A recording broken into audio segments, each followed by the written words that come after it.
Hello and welcome to Love Capsule, the confessions you don't admit anywhere else. We often talk about the beginning of a relationship, the sparks, the butterflies. But as time goes by, unfortunately, all of that fades away. And that's what we're going to look at today, how to deal with this stage. Because let's be honest, the beginning is easy, but what about after a few weeks, a few months, or even a few years? The real question is, what keeps desire, attraction, and intimacy alive? In this episode, we've identified the key that, for us, helps rekindle the spark. We're going to talk about cultivating surprise, keeping your own inner fire burning, creating new memories together, flirting like it's the first day, emotional intimacy before the physical, maintaining a sense of mystery in your space, and finally, physical connection. For each topic, we'll take turns asking each other questions to compare our ideas and see if we're on the same wavelength. You might hear some confessions here that we wouldn't share anywhere else. Alright, let's get started. I've already got the first question to ask you. In your opinion, where does this loss of spark come from? Is it because of time? Or is it that passion fades because passion isn't the same as love? In In your opinion, where does it come from and can we bring it back? I think that given everything we've read and heard over the years, apparently there's a time limit. It's not that we don't want to love more. It's just that apparently, in terms of the brain and emotions, there's a duration 3 years, 7 years. Those milestones are like checkpoints. How do you rekindle something? I think that's a question we'd all like to answer. Honestly, it's not easy to say. As a man, I tend to say that if the initial spark has truly faded a bit, or if the relationship has unfortunately become a little dull and unexciting, we absolutely need to remember that if we are not fully up to the significant task of nurturing it, there will undoubtedly be another man who is indeed willing and able to step in. Remember carbon. But be careful, I think we'll come back to that later. Because It's a very sensitive topic. That is to say, ladies, if you absolutely have to utilize this particular kind of strategic approach, you genuinely need to implement it in such a thoughtful and careful manner that your beloved partner does not, under any circumstances, fall into a state of fear and certainly does not get into a situation or a mindset where he completely shuts down emotionally or anything of that nature, etc. That's it exactly. But remind him that you're his sweetheart, while also trying to make him understand that he needs to be present, to pay attention to you, and so on. From your point of view, what surprises a woman most positively in her relationship? Is it the little everyday gestures or the bigger, rarer ones? I think it depends on each woman, on our own love language, on what we like. For me, I know it's more about the little everyday gestures because they're recurring and help keep the spark alive. But I think there are women who love that ultra demonstrative side, who need you to surprise them with huge gestures from time to time to show them you care. But really, I think it's unique to each woman. In the meantime, I'm sure that little daily actions will please all women. I think so. Okay. Do you agree with that? Yeah. Yeah. You agree. Okay. I think men express their desire for surprises quite clearly. Do you expect it if it happens or not? We expect it rather than it actually happening. Yeah. I think it's more of a feminine game to want to set things up, to want there to be a bit of an erotic context. Well, that's a big word. But if we're talking about sexuality, we men, I think we tend to wait and let ourselves be guided when it comes to the relationship. Of course, some men also like to take the lead, like to express what they enjoy, and so on. So it depends on what kind of man we're talking about. But I think, yes, But to bounce back on the topic, do you think men need these surprises? Because for us women, I think that about 80% of women need these little surprises to feel loved and so on. Do you think you have the same needs? that's an interesting question. Yes, interesting. But what do you mean by surprise? Do you mean do you mean I need to be surprised by a gesture, something, or a surprise like the gift aspect of it? What does it actually mean? Well, for me, a surprise, actually, that's a good point. It's good. What is a surprise anyway? For me, it's more about the little gestures, like the little game I made for you this morning before leaving. I'm going to have a little treasure hunt for not necessarily material gifts. Surprises like saying, I don't know, tonight, honey, I'll come pick you up. We're going out to a restaurant. Not necessarily material things, it doesn't have to be, it could be a note, it could be, I don't know, anything, just a thoughtful gesture. Yes. Okay. So they often say you can win a man over through his stomach and what's down below. That's why I'm a pastry chef. Exactly, that's it. So yes, it can turn a man on, but it's not necessarily that's not what's going to make it something crazy. It's nice. It's not a big deal. It's really nice, it's kind of cool, it can be funny, but I'm not sure that's what will really make the difference or really make it happen. It's funny, the difference between men and women on this topic. Do you think a surprise can rekindle the butterflies even after a period of routine? I think so. I think, once again, for women, definitely. But I think in any case, it will never hurt a woman if you start doing surprises again and so on. But I don't think that's enough when you've had a really long period of routine. I think there needs to be a lot more communication, a lot more things to put in place. But yes, I do think it can change things. Okay.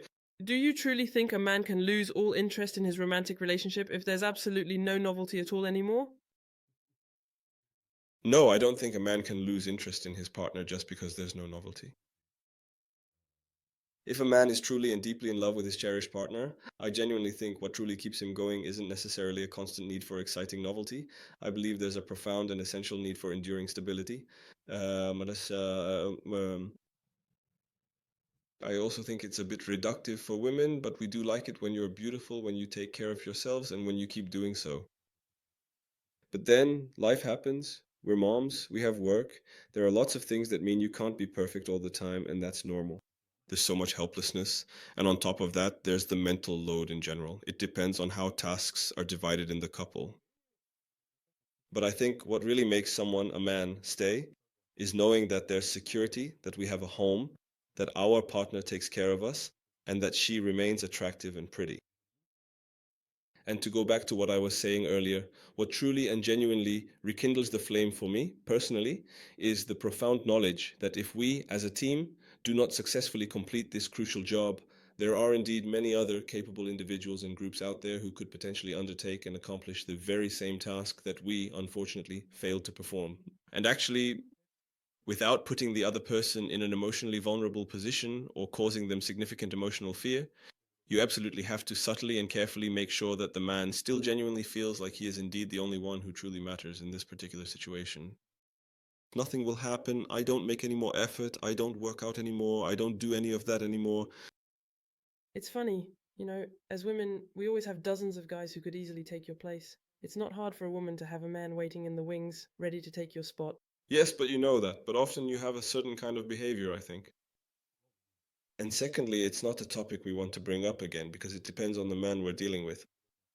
If the guy is very temperamental, very jealous, and lacks self confidence, it just takes one comment for things to go off the rails and ruin the whole evening.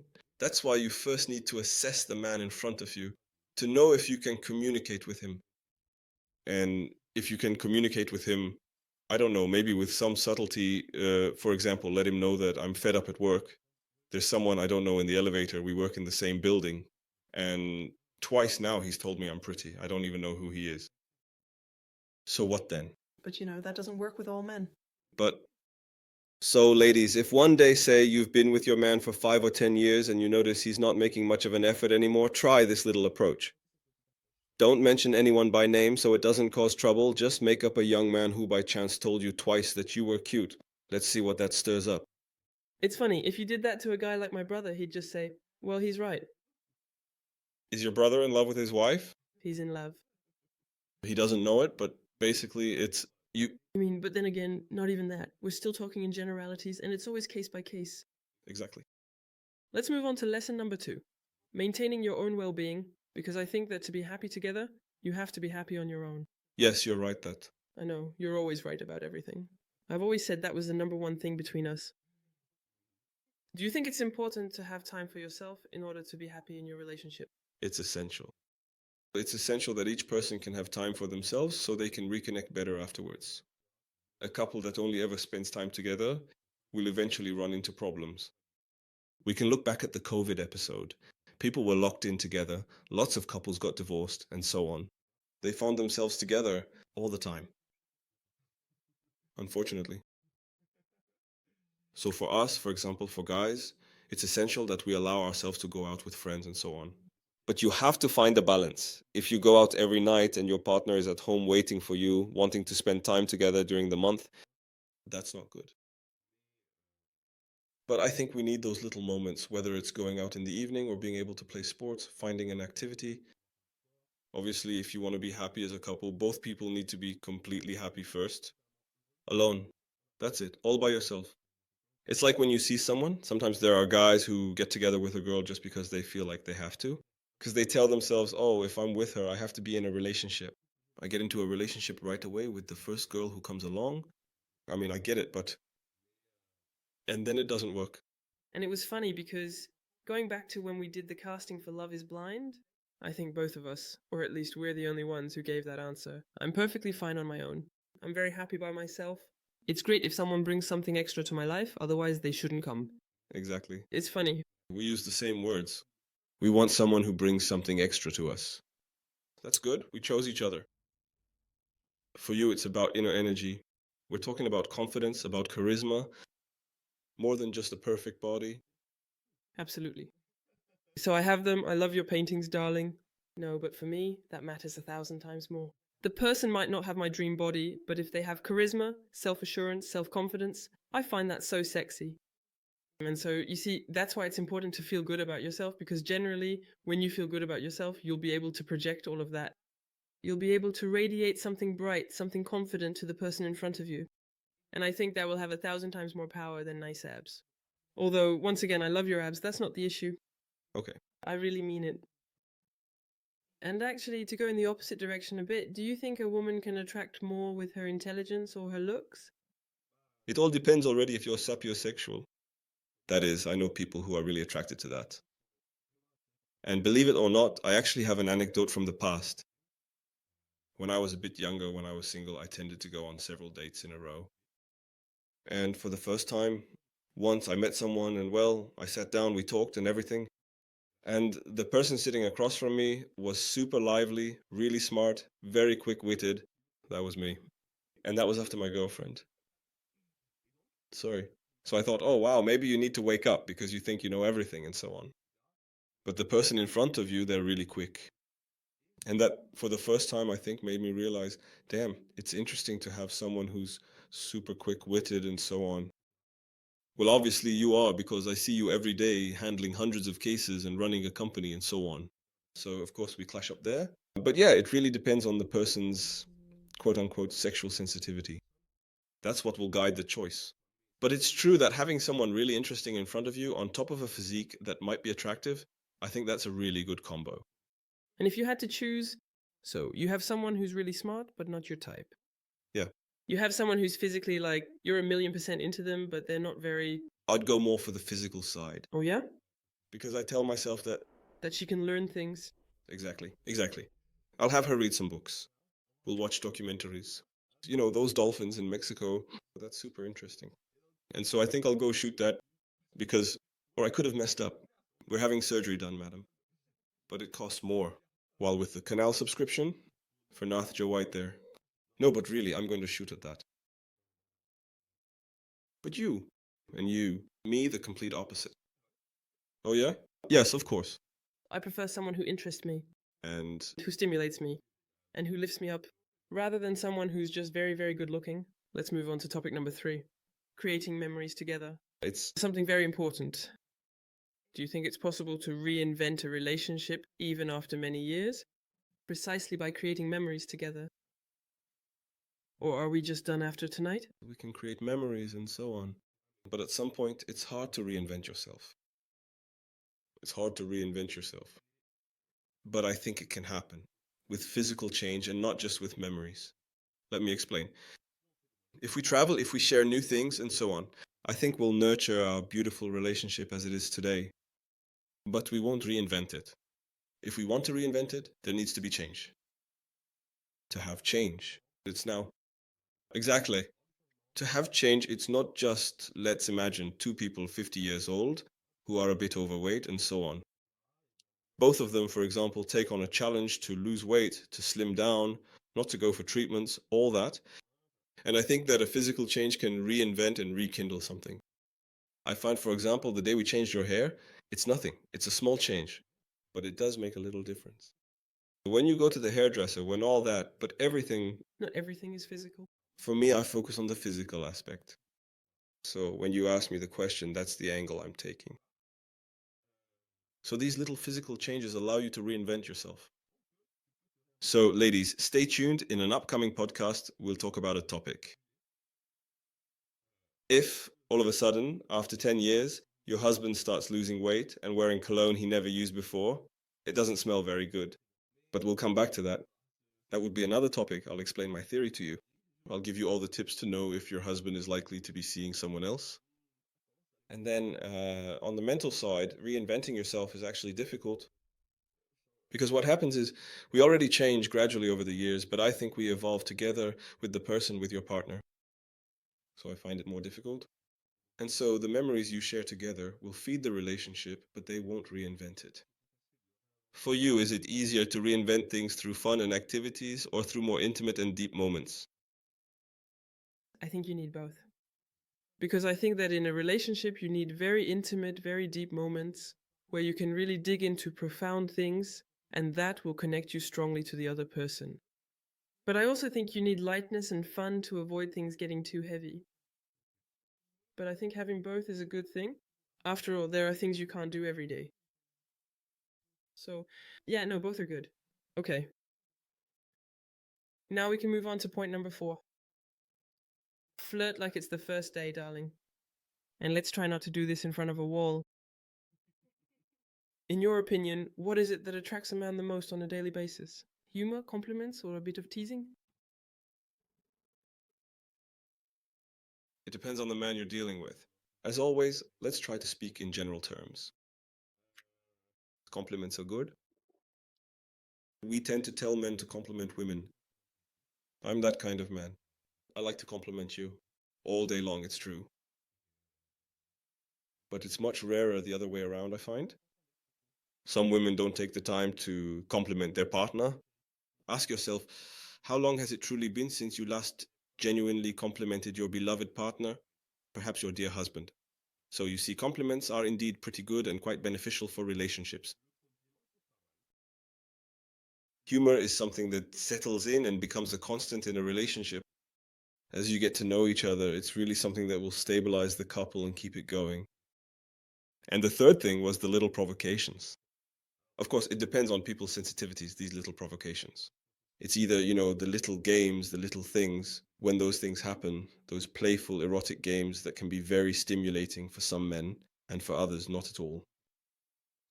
Some men, not at all. But still, it's really quite nice to have a little enjoyable game like that, It doesn't hurt, does it? No, it can be really fun. But I would say for me, it's more about compliments. Compliments. I'll make a note of that, just in case. Do you truly think that a woman can maintain her seductive power and allure even after many years have passed in a committed relationship? Yes, if she wants to anyway. The problem is that after years in a relationship, like we were saying, you settle into stability and you don't necessarily pay attention to what you used to do at the beginning. You don't always pay attention to what the other person wants, to their needs and so on. And the other person doesn't always dare to tell you either. It's not that you lose your power of seduction, it's just that you tell yourself, it's fine, he's here, I've seduced him, he's here. But I think you never really lose your power of seduction. You just have to want to activate it.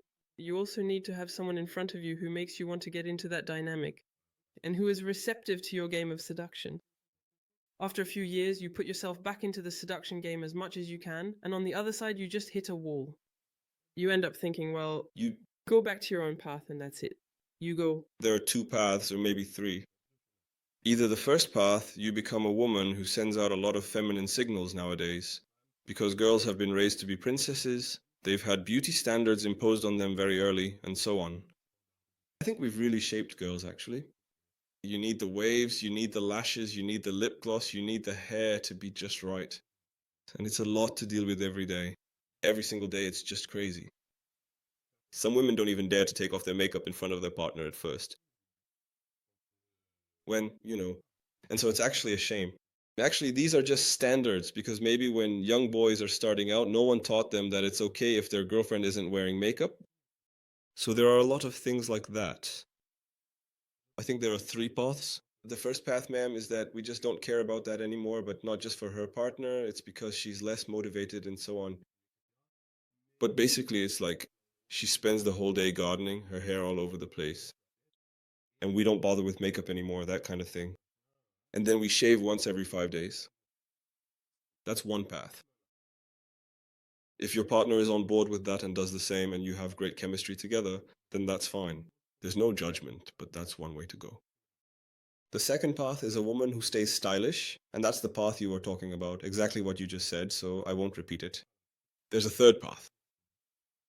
It's a woman who can become even sexier, more beautiful, more alluring with age. We see women like Catherine Zeta-Jones, for example, or Monica Bellucci, that kind of woman, who were already fantastic before, of course.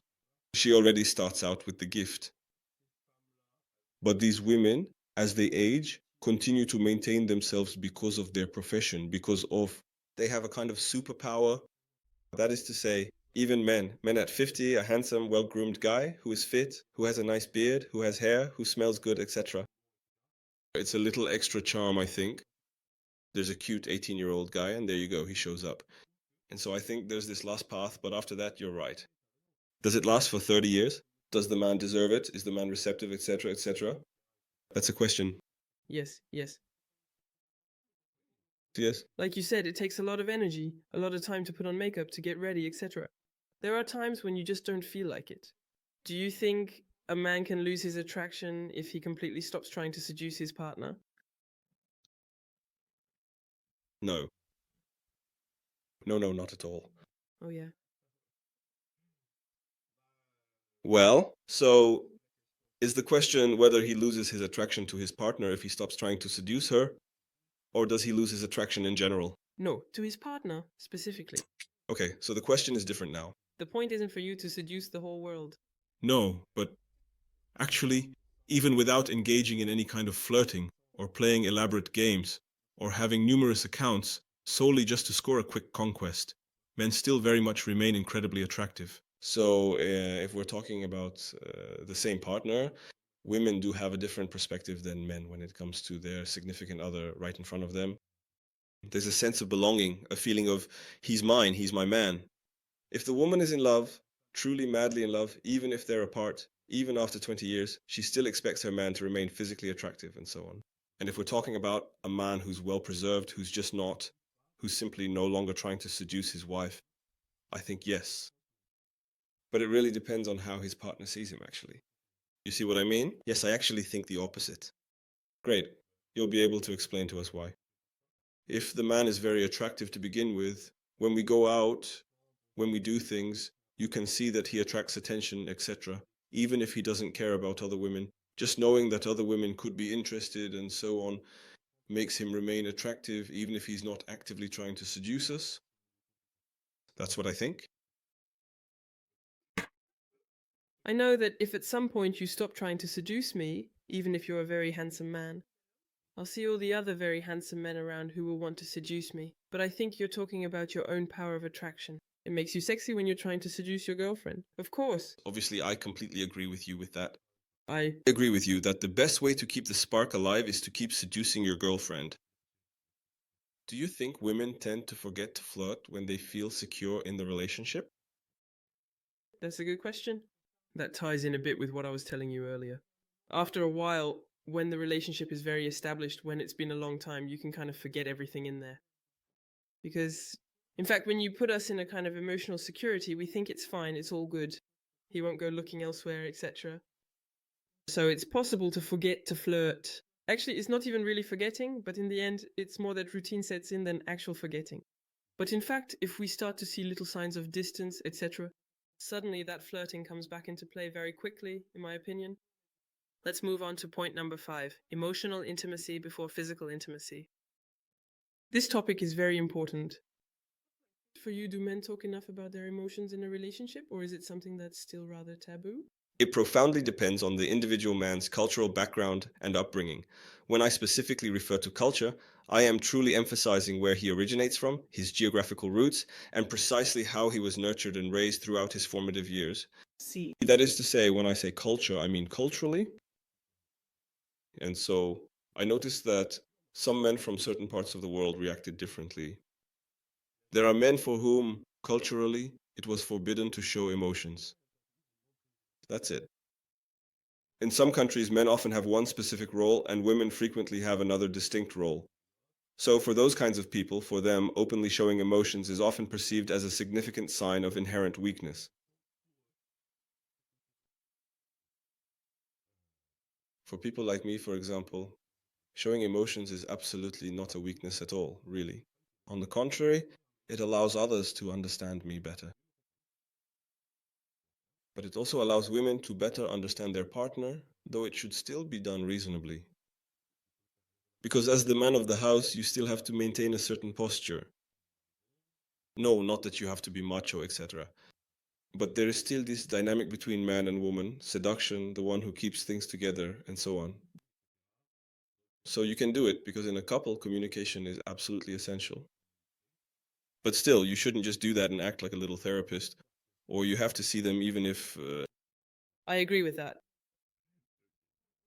Would you say that for a woman, attraction starts with emotion or with physical appearance? Yes, you're going to tell me yes, people will say women are emotional, but it also depends on the phases we're in. What? So for us, Yes, it was the emotional side, etc. Because we did the experiment of meeting blind, and you're going to tell me that women don't care. you said that's the most important thing. The emotional side? Yes, to create a connection. Yes, sorry, with the person. I'm talking about that, not about the simple, is the emotional connection going to be more important than the physical connection? The attraction. Physical attraction will come from emotional attraction. If I'm attached to you, I'll give you a silly and blunt example in terms of sexuality. If I'm in love with you, it's going to be 100 times better for me than if you're just good looking, but I have no emotional connection with you. I wouldn't experience the same pleasure at all, etc. So I really think that for us, at least, there's a big emotional component that's much more important than the physical, carnal side, etc. Although there needs to be a balance, etc. It's because the two aspects are connected.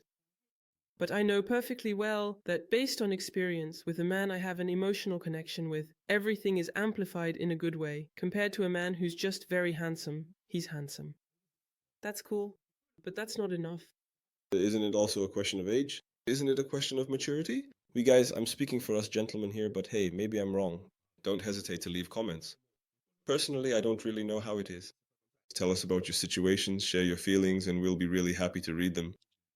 As for us, I honestly think that when you're a young man, just out of puberty, what matters is the physical aspect. That is to say, the prettier she is, the better it's going to be, the more awesome it will feel, and so on. And I don't think that an emotional connection increases our attraction. On the other hand, when we reach the second part of our lives, when we become men rather than teenagers, that's when other things start to matter. By then, we've grown, we've become more mature, we've had experiences, and I've personally been with young women who were certainly very pretty, but a little less sharp mentally. So, very clearly for us, there are two phases. We talked about it in a podcast with Chloe, where I mentioned the curve of the two sexes to explain a bit about the excitement around sex, etc. See, That's why he found himself in that situation. No, the man found himself in that situation. I'm at a point where I've really matured, where I'm looking for a real connection, not at all focused on physical appearance. Luckily for me, I was what you wanted physically. Exactly. There you go. I was. Perfect. For you, sharing these fears or vulnerabilities, like we were just talking about earlier, do you see it as a strength or a weakness? No, it's a strength. It's a strength. You have to communicate and so on. Because if you keep everything to yourself, at some point, she's going to start asking questions. She'll start thinking, I don't understand. He doesn't talk to me. He doesn't talk to me. So you talk to her, everything's fine. And then suddenly there's a fear, a change in behavior. There's a change in behavior, but he doesn't tell me what it is. Is it something? Is it something? Because you also tend to interpret every sign based on your past, based on, there you go. And so as a result, it could just be that the guy is upset because the car battery died and you think there's a new coworker at his job, or maybe there actually is a new coworker. And then things go off the rails, but you have to communicate. So we were less receptive to that. I mean, we men pay less attention to all that. Sometimes there are guys like Anna, she had some new days. Well, as long as he gets dinner in the evening, they don't even notice. There's not that. We react differently. And from a woman's perspective, is it a burden for you that your wife dares to tell you all her flaws, her vulnerabilities? I know that for me, for example, in the videos, it was a topic. I took a while to tell you that we were just always joking around. So as a result, I annoy you like, go ahead, I'm the super strong woman. I don't want to tell him everything that's wrong in my life, etc. Does it make the connection stronger for you if the woman dares to open up? Or on the contrary, do you think, wow, that's a lot of emotional baggage being brought in? It's a double-edged sword. Either she gives me all her flaws, her wounds, her traumas right from the start, so I can build my relationship around that and try to avoid the repetitive patterns that bring her into situations she doesn't want. Yeah, that's no problem. Gentlemen, do that. Try to talk with your partners. Sometimes our partners are jealous, extremely jealous, because there was a problem with the previous boyfriend. And if we don't ask them, honey, what can I do to make you a little less jealous? And if needed, she'll give you the answer. And if you respect that condition, she won't be jealous at all anymore. And then your relationship will completely change. You have to ask questions. The person also has to be able to give an answer. Because sometimes you get asked the question and you don't know. Well, in that case, it's going to be problematic. It's up to us to find it. And so I got a bit lost. It was basically if women. Yes, that's it. Yes, sorry. And so at the beginning, it's even necessary. We should even start with that. Us guys, okay. Me, I need to go work out because it's really important to me. So, honey, I need to go 3 times a week for an hour to feel good in my own skin. Are you okay with that? Yes, okay, great. Already we have a good foundation. But where it would become problematic is if the person explained these 3 times to us, okay, and tells us, for example, I want to lose weight. I want to lose weight. I don't feel good in my own skin. I'm losing weight. I'm losing weight. I don't feel good in my own skin, etc. And where it can get complicated for a man is when he finds himself in a situation where he can't fix the issue.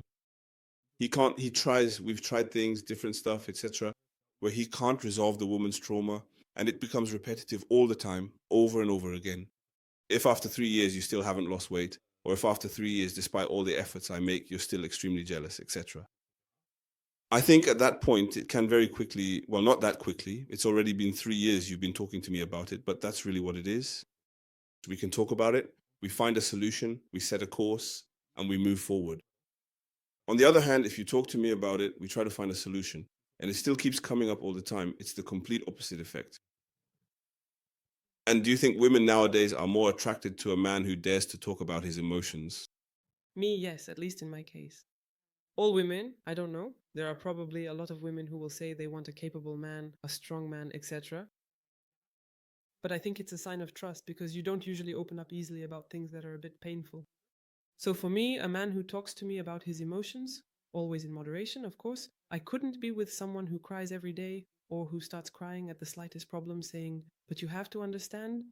That I couldn't handle. On the other hand, having someone who opens up and actually talks to you about his emotions, I find that incredibly attractive because it shows you trust me. And so you're able to, like, I know, for example, there was someone in my life who told me something that only I knew, like no one else in the whole world knew except me. When you confide in me like that, it makes me think, you must really care about me. Yes, of course, of course. So I find that incredibly attractive. But again, you shouldn't go to the other extreme where the person is doing this 24/7 and never takes anything lightly.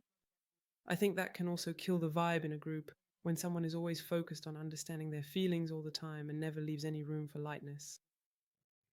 Okay, I know it's fine. perfect. We know that we agree on a lot of things, but from time to time we might get a little stuck. Each of us will bring our own points, but it's true. I agree with you. At the same time, we chose each other because we did agree on a lot of things. But on the other hand, when we don't agree, it's not a problem. I really like contradicting people. It's one of my favorite things in the world. Ribeye steaks should be eaten rare. You don't eat them cooked, burnt to a crisp. You see our points of disagreement? If it gets heated, starting a relationship is complicated. Alright, I'm going to ask you the question, even though I already know your answer, but I'm doing it to make things interesting. For you, is it more important to share everything together or to have your own private space? That's kind of a touchy question, though. Yeah, I know. It's a touchy question. I like the idea of sharing everything. But it is absolutely true that if I carefully consider the vast majority, I truly think of men who are my age and so on, it really and truly depends, once again, on the inherent sensitivity and emotional understanding of the particular person you are with at that moment. If your relationship genuinely manages to successfully find a harmonious and sustainable balance, And if you can still comfortably and consistently share a significant 98% of your daily life experiences, then that arrangement is absolutely perfectly acceptable and completely fine. But on the other hand, if there's something that could cause or trigger a fear or trauma in the other person, I think it's better to keep it to yourself. But that's where the problem lies. You can keep it to yourself, but it still has to be done with respect for the other person. So there are a lot of ifs, a lot of buts. It's a melting pot of several things. But emotional intelligence is needed to try to handle this situation, because it's better to keep one or two things to yourself. I'll tell you this: you put it away a little at its source, etc., to maintain the emotional stability of the person in front of you. Because sometimes if you blurt something out, it can be chaos for a whole week. You also have to say that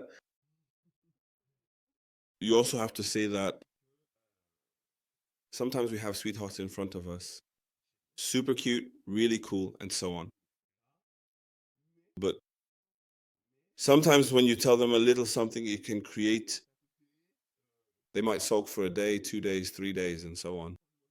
Is it really worth it?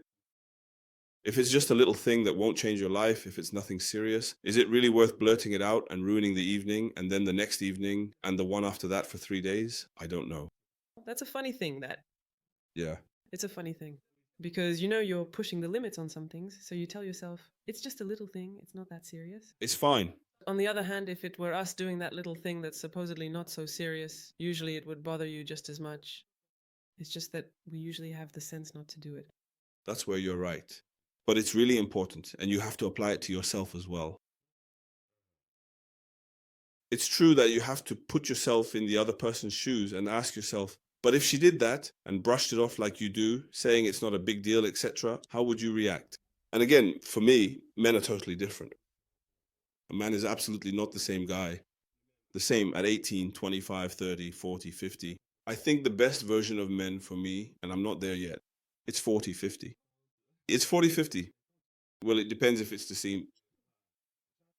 But if you really think things through, if you're structured, if you've got your life together at 40 or 50, with maturity and experience, you can really have a relationship that can be very, very cool with someone.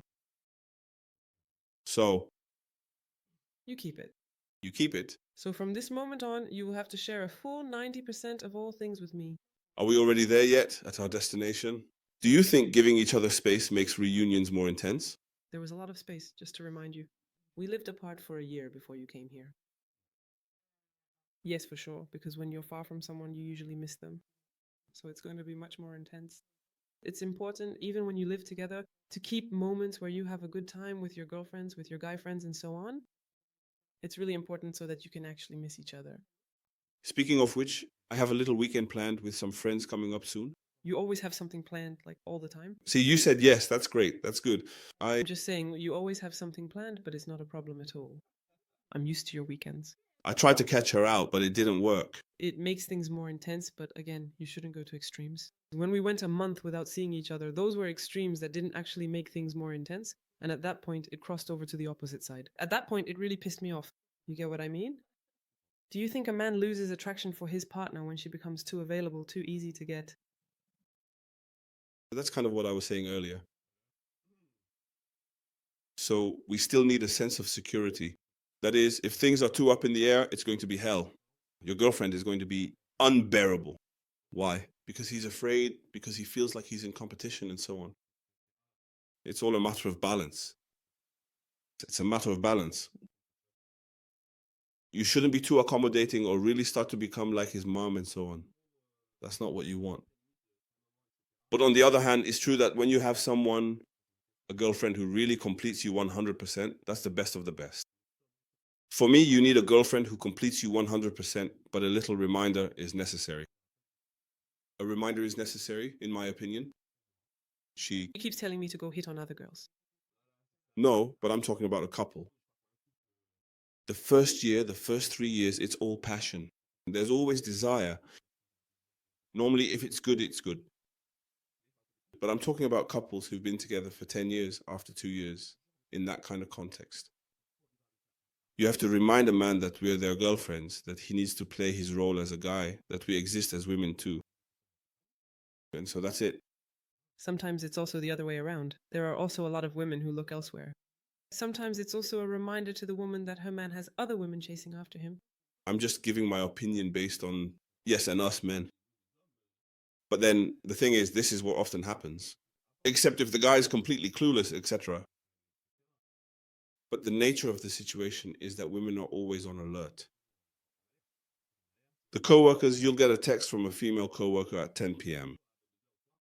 There you go, mom. I can tell you that I think she's going to mention it to you I've never done that, but that's because you never caught me. because I'm a smart man. Because, as I said, they're in a mode where they don't get caught, the guys. All right, I'll give you another tip. And for you, is keeping space in a relationship a sign of trust or taking a risk? For me personally, it would be a sign of trust. But again, I've always told you I would never be jealous unless you gave me a reason to be. However, if at some point you give me a reason, then it becomes a risk. And that's when things get complicated in a relationship. Because when you see taking some distance as taking a risk, you don't like taking risks. Unless you're a bit crazy like me and you're a bit too much of a risk taker and you love taking risks. But otherwise, you don't really like that. Honestly, at the core, it's a sign of trust and it's something you need to hold on to. Because generally, if you give a man freedom, unless he just has a tendency to mess things up 24/7, which is another story, but usually, if you give him that, he won't feel like looking elsewhere. On the other hand, let me give you an example from a serious relationship I had. I was completely trusting for years. Honestly, I gave him all the freedom in the world, as much as you could possibly imagine. And I wasn't jealous at all. To me, with this person, it was unthinkable, truly unthinkable, that he could ever cheat. We were the golden couple, the best in the world. It was unthinkable. The day I found out he cheated on me, everything changed. It was like a switch flipped. And so keeping my distance became a risk. And I became a nightmare for him. I became a nightmare even for myself, because it just wasn't like me, and so on. And what happened then? By being so jealous, so possessive, and so on, he started doing it faster, for longer, and more often. After that, he did it in both cases. So that's how it was.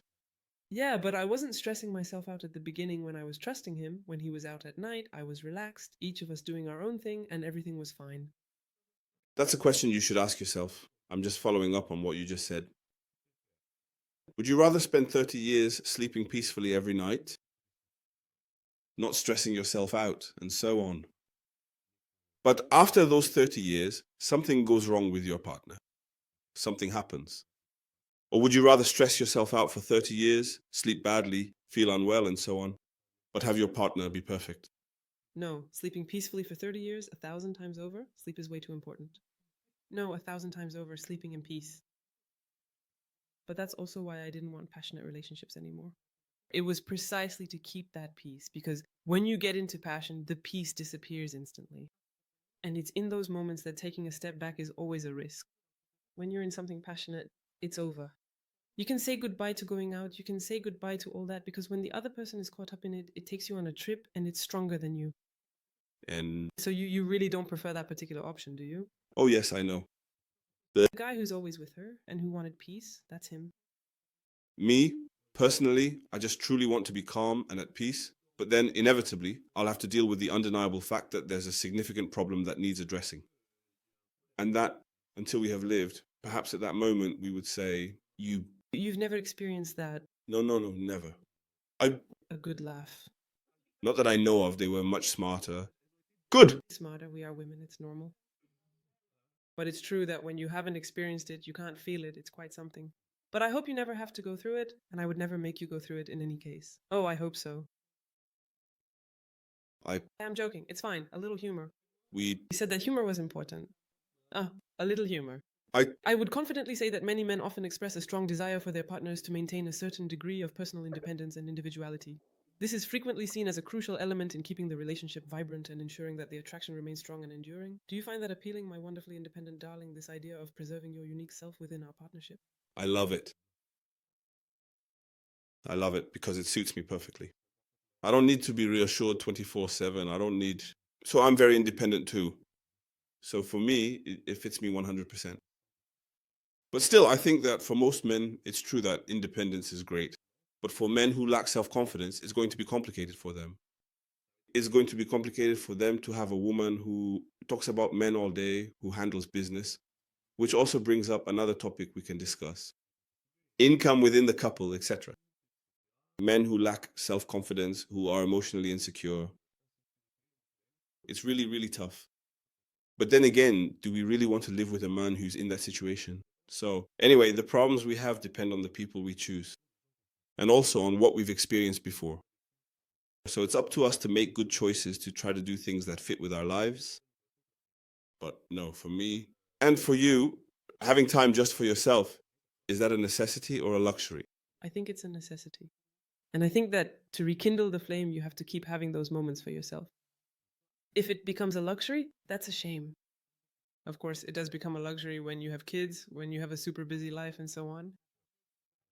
But in your relationship, really, I mean, just with your partner, if you can't manage to have moments for yourself, I think it's going to be very hard to rekindle the flame. Very, very hard. I know you're the same way. You need your technical evenings. Obviously. Now we can move on to the last point, which is physical intimacy. We'll try not to reveal too much about you, of course. We'll speak in general terms. For you, is physical intimacy something you have to work on, or does it come naturally? For me, it comes naturally. Everything. Well, I can't speak for myself, but in general, I think it comes naturally. Our partner should already be the center of our sexual world, in fact, the only sexual world. But it should be, I don't know, like a little world of pleasure wandering around, something you want to catch. It's something that comes naturally. If you need stimulation or games, etc., to really make love to your wife, I think that is just a problem. Doesn't that also hold you back in terms of communication? Communicating about that is still extremely important. Yes, but I think I'm not too sensitive. That's why, for this question, I'm going to try to put myself in a more general perspective.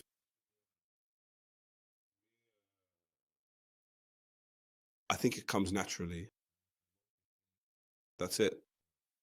That's why we feel more confident when we're next to our partner, because it's the body that speaks. It's something that comes naturally. So communicating or playing games, etc., can help maintain it. Of course, that's obvious. But the absolute foundation is that no matter what, we desire our wife. It's something that comes naturally. That's how I see it. Do you truly think a couple can genuinely keep their sexual desire alive without any complicity at all? At the beginning, you can, because at first, it really is instinctive.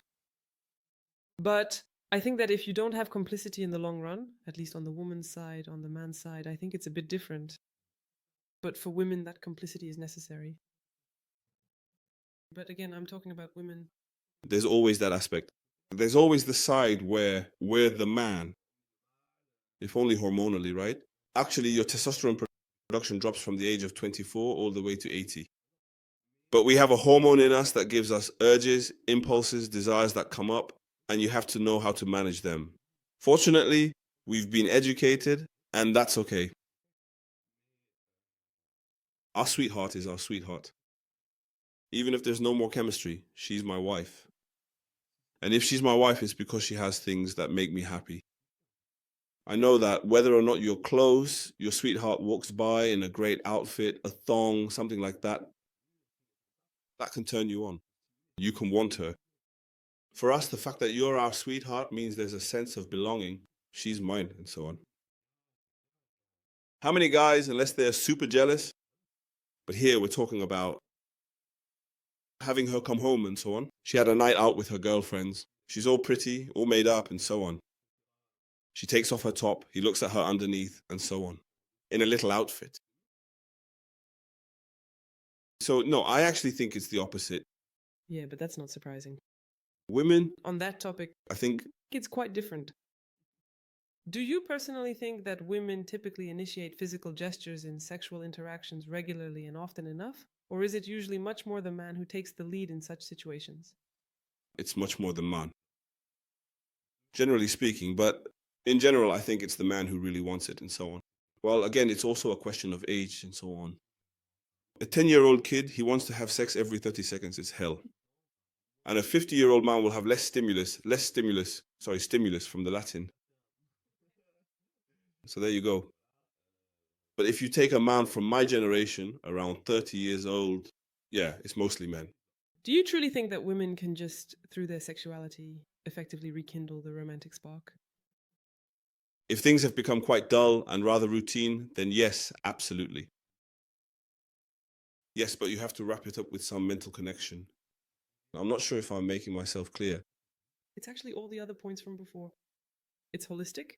Yeah, actually, you have to manage to, if he just thinks, well, okay, we're making love just to make love, that's one thing. But if you manage, once again, to stimulate him mentally, to awaken him, to make him understand that, etc. Try it, I swear, try it.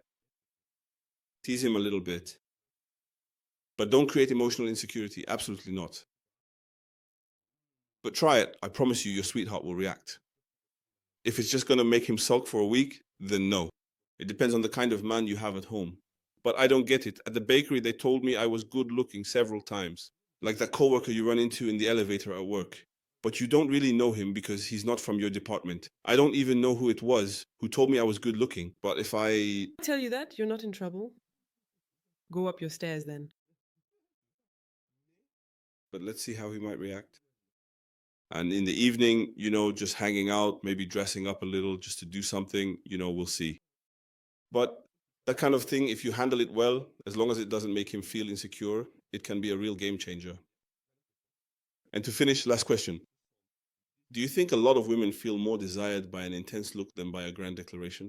Just to mention in this context, in this moment of rekindling the flame, really, it's the intense look that matters more than grand declarations. Because if you're both still here, generally it's because the love is still there, but something is missing. And so women, every time people think we're all just cute little beings and so on. But there are times when we really don't feel like being cute at all. And so a lingering look will rekindle the flame much more than any big declaration we might receive. But do men often truly think that women, we possess this romantic side, that we genuinely like cute things, sweet things, and so on? But sometimes we don't want that at all. And And you sometimes forget that. It's a shame. it's on these lovely words that we'll end. So thank you all for following us. As for us, I'll see you next week for a new episode, and I'll see you soon. See you soon.